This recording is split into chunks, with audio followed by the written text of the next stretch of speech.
Hay preguntas que no nacen de la curiosidad, sino del silencio que queda cuando alguien ya no está. Surgen en una habitación vacía, en una silla que nadie ocupa, en una voz que ya no responde.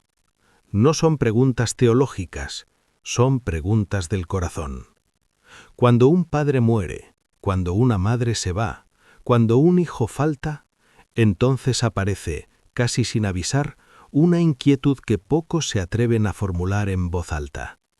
No sobre el cielo en abstracto, sino sobre los rostros concretos que hemos amado aquí.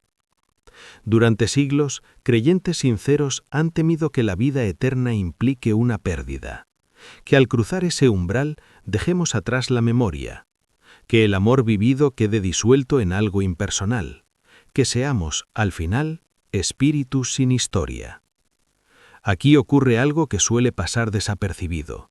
La Biblia no responde a esta inquietud con evasivas ni con imágenes vagas, lo hace a través de escenas concretas, nombres propios y encuentros imposibles según la lógica humana. Quédate hasta el final, te daré una guía práctica para ordenar el corazón. Pero antes es necesario detenerse en el origen de esta pregunta, en su peso real, en su raíz espiritual y humana. Vamos allá. El miedo no suele expresarse con palabras grandes, se manifiesta en una duda pequeña, persistente, casi vergonzosa. La duda de que el cielo, en lugar de plenitud, sea una forma de olvido. Muchos imaginan la vida eterna como una disolución, un estado donde la identidad se diluye, donde los recuerdos que hoy nos definen se apagan, donde los lazos que nos sostuvieron dejan de tener sentido. Esta idea no nace de la Biblia, nace del temor humano a perder lo que ama, a que la eternidad exija un precio demasiado alto, renunciar a los rostros concretos que dieron forma a nuestra historia. La imagen se repite una y otra vez. Seremos algo, pero ya no alguien. Existiremos, pero sin biografía. Vivos, pero despojados de aquello que nos hizo amar. Aquí se revela una tensión más profunda. Si Dios es fiel, si el amor no es un error, ¿por qué la vida eterna habría de borrar lo que Él mismo permitió que naciera? El silencio bíblico ante esta caricatura es significativo. Las Escrituras no describen la eternidad como una amnesia sagrada, nunca presentan la salvación como una mutilación de la memoria. Antes de avanzar, conviene fijar esto con claridad. El miedo a no reconocer a quienes amamos no es una verdad revelada, es una sospecha heredada. Y ahora, con esa inquietud expuesta, el relato nos conduce a una escena concreta, situada en un monte, con testigos reales, donde la identidad atraviesa el tiempo sin desvanecerse. El relato no se sitúa en una visión privada ni en un sueño simbólico. Ocurre en un lugar concreto, en un momento preciso, ante testigos reales. Jesús sube a un monte acompañado por Pedro, Santiago y Juan. No buscan una revelación extraordinaria. Suben para orar, como tantas otras veces. Pero allí, en lo alto, algo se altera. La figura de Jesús cambia ante sus ojos. Su rostro resplandece. Sus vestiduras adquieren una blancura que no pertenece a este mundo. Y entonces aparecen dos figuras, no como sombras, no como recuerdos, sino como presencias reconocibles. Moisés, Elías. Hombres separados de aquel momento por siglos de historia. Hombres cuya vida terrenal había terminado hacía mucho tiempo, y sin embargo no aparecen desdibujados ni anónimos. Aquí ocurre algo que altera todo el contexto. Los discípulos no preguntan quiénes son, no necesitan explicaciones, los reconocen. La escena no dedica una sola línea a justificar ese reconocimiento, no describe un proceso, no ofrece detalles psicológicos, simplemente lo da por hecho. Moisés es Moisés, Elías es Elías. Su identidad no se ha disuelto con la muerte, no han sido absorbidos por una luz impersonal, siguen siendo ellos mismos, incluso en un estado glorificado. Este episodio no pretende responder a una inquietud moderna, pero lo hace de manera contundente. En la presencia de Dios, la identidad no se pierde, se manifiesta con mayor claridad. El monte no revela aún todas las respuestas, pero deja una huella firme. La eternidad no borra los nombres. El texto no se detiene en describir el asombro. No recrea gestos exagerados ni reacciones desbordadas. La escena avanza con una sobriedad que desconcierta. Moisés y Elías hablan con Jesús, conversan. No aparecen como reliquias del pasado, sino como interlocutores vivos. La Escritura no recoge el tono exacto de esa conversación, pero sí deja claro un dato decisivo. Tratan sobre lo que está por cumplirse en Jerusalén. El pasado y el futuro convergen en un presente real. La historia no queda atrás, se integra. Aquí se revela algo fundamental. La vida más allá de la muerte no es un estado de suspensión, es una forma de existencia consciente, relacional, activa. Moisés no ha dejado de ser el hombre que caminó con Dios en el desierto. Elías no ha perdido la identidad del profeta que ardía en celo. No son versiones diluidas de sí mismos, son ellos, plenamente ellos. Este detalle altera profundamente la idea de un cielo impersonal. Si estos hombres conservan su identidad, si son reconocidos y reconocibles, entonces la eternidad no anula la historia personal. La escena no lo explica con conceptos, lo muestra. Y ese mostrar silencioso prepara el terreno para comprender una esperanza aún más íntima, una que toca directamente el dolor humano y lo transforma sin negarlo. El relato cambia de escenario. De un monte alto pasamos a una casa marcada por el dolor. No hay luz extraordinaria, no hay testigos múltiples, solo un padre y la pérdida irreparable de un hijo. David, rey de Israel, ve morir al niño recién nacido. Durante días ha ayunado, ha suplicado, ha permanecido postrado en tierra. Pero cuando el niño muere, ocurre algo desconcertante. David se levanta, se lava, se viste y come. Sus servidores no lo entienden. El duelo parece invertido, el dolor contenido. Entonces David pronuncia una frase breve, sobria, sin retórica. El niño no volverá a mí, pero yo iré a él. No dice quizá, no dice espero, no habla en metáforas, habla con certeza. David no afirma que su hijo haya dejado de existir, no sugiere una disolución, afirma un encuentro futuro. La frase es decisiva porque nace del dolor real, no de la especulación.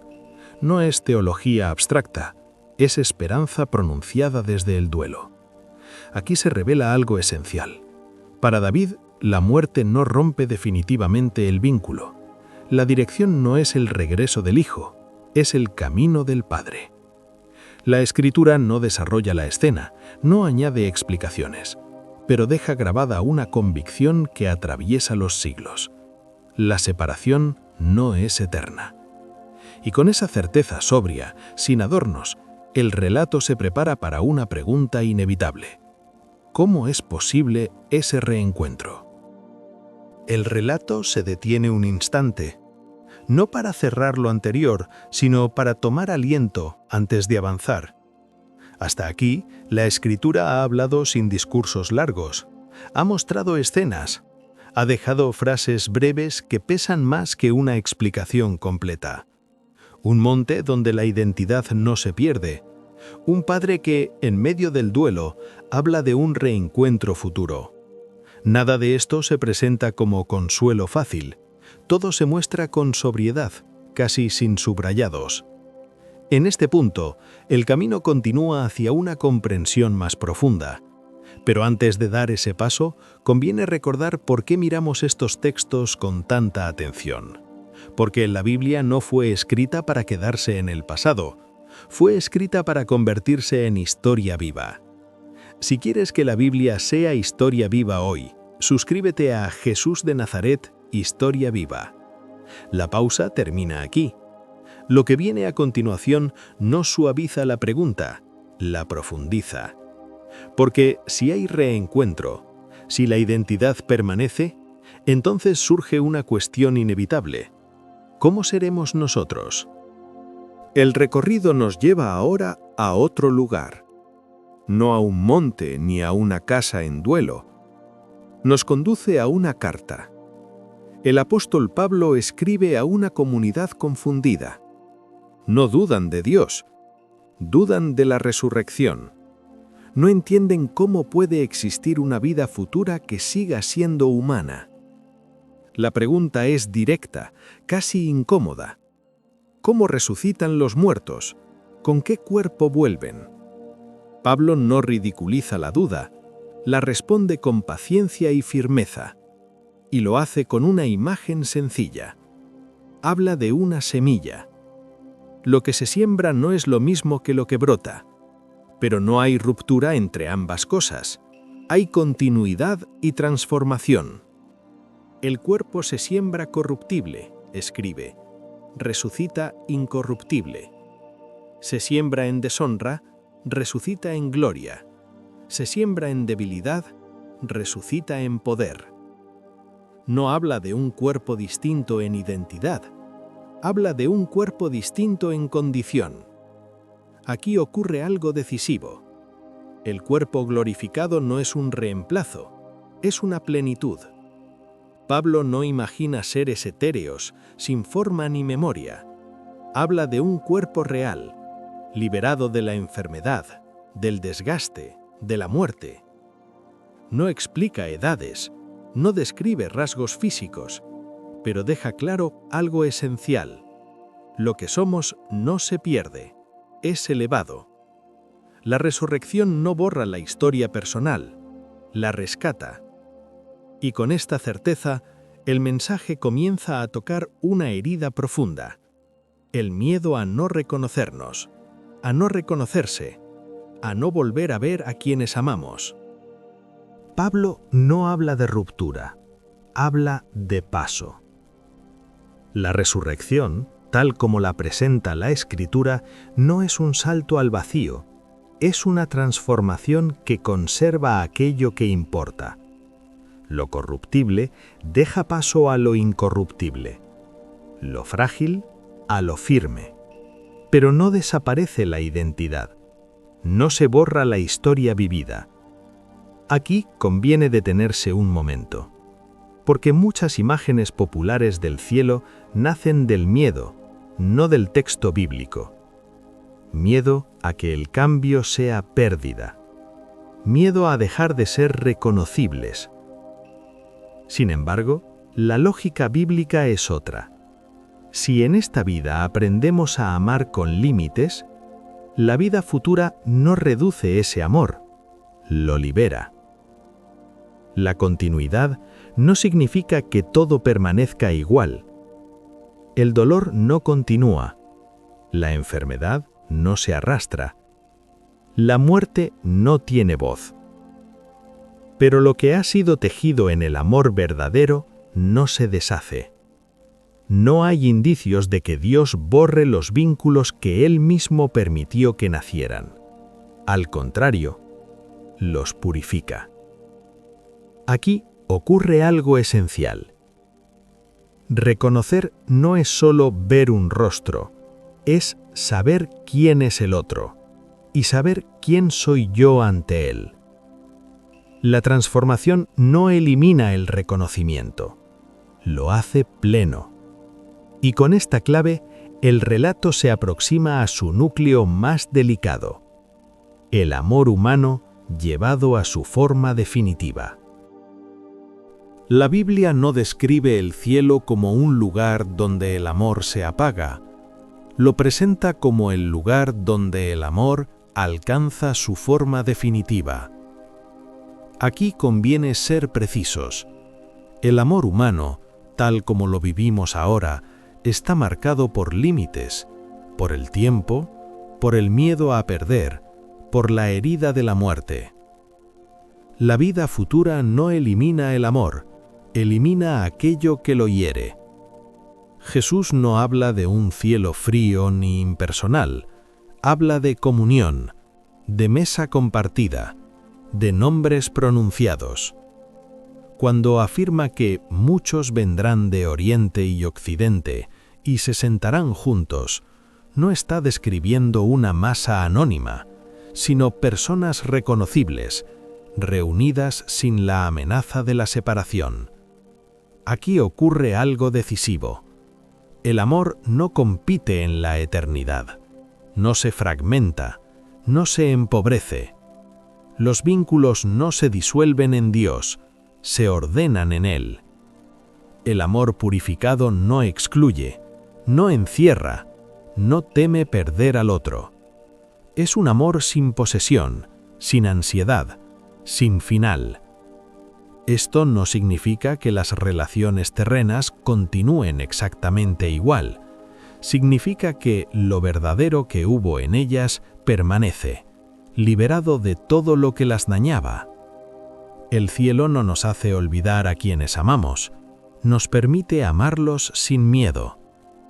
Y con esta certeza, el relato se acerca a su tramo final, no para cerrar el misterio, sino para ofrecer una orientación posible a quienes aún caminan con el peso del duelo. Hay verdades que no se comprenden de una vez, se aprenden caminando con ellas.